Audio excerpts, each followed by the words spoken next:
Bismillahirrahmanirrahim. Assalamu alaikum. Welcome to online classes.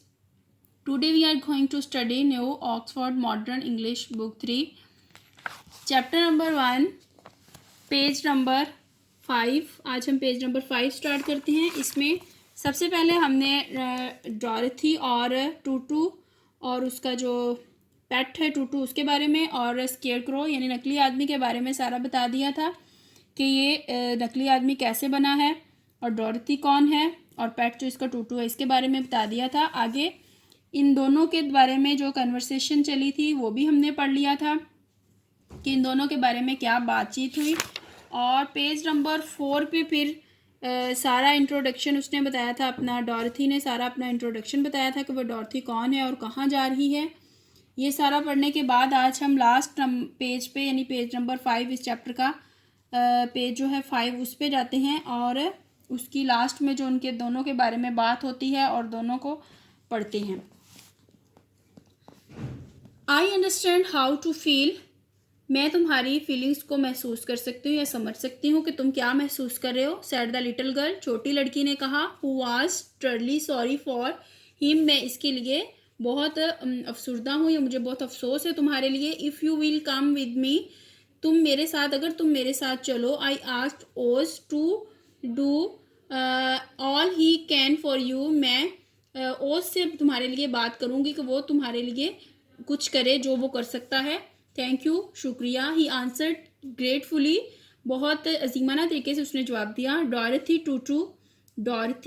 Tutu and the scarecrow यानी Dorothy वो लड़की, टूटू उसका पेट एंड स्केयरक्रो नकली आदमी वॉक द फेंस बाढ़ की तरफ चले. दे क्लाइम्ड चढ़े ओवर इट उसके ऊपर एंड स्टार्टेड यानी कि रोड के ऊपर चढ़े and started walking along the yellow bricks roads towards the emerald city. और येलो ब्रिक्स यानी पीली ईंटों वाले रोड के ऊपर चलना शुरू कर दिया और एमराल्ड सिटी की तरफ. टूटू ने सूंघना शुरू किया. अराउंड द स्ट्रॉ मैन यानी तिनकों से भरे आदमी के इर्द गिर्द उसने सूंघना शुरू कर दिया. ही ग्रॉल्ड वो गड़गड़ाया.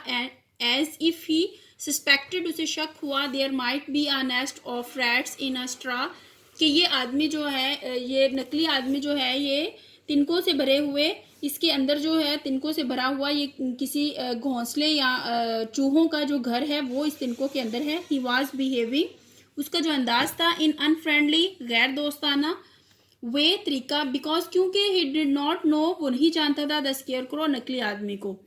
जो उसका तरीका था वो बहुत गैर दोस्ताना था यानी टूटू का जो रवैया था वो बहुत गैर दोस्ताना था क्योंकि वो नकली आदमी को नहीं जानता था. डोंट माइंड टूटू माइंड नहीं करो. सेड डॉरथी ने कहा. टू हर न्यू फ्रेंड अपने नए दोस्त से. ही नेवर बाइट्स वो नहीं काटेगा. ओ आई एम नॉट फेयर्ड. ओ मुझे इस बात का डर नहीं है. रिप्लाइड द स्केयरक्रो ने जवाब दिया. He can't hurt the straw मुझे तिनकों से तकलीफ नहीं होती.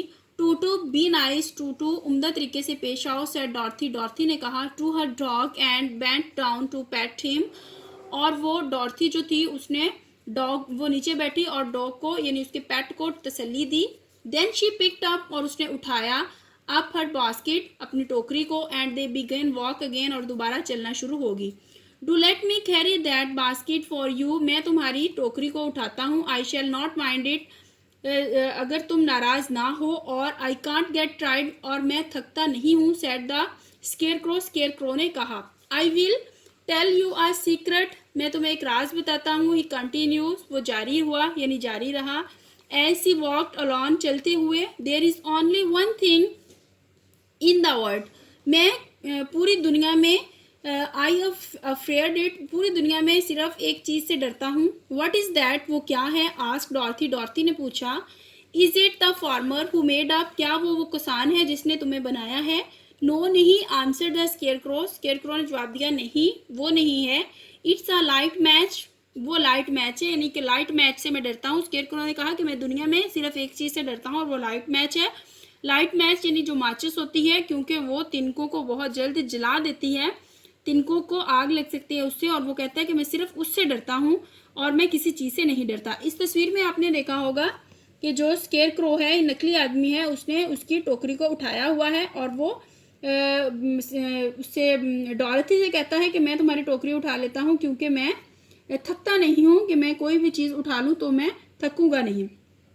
इस चैप्टर का लास्ट वाला पेज था ये, इसको हमने कंप्लीट पढ़ लिया, इसकी रीडिंग कर ली है और मुझे उम्मीद है कि आपको अच्छी तरह से समझ आ गई होगी। Thank you.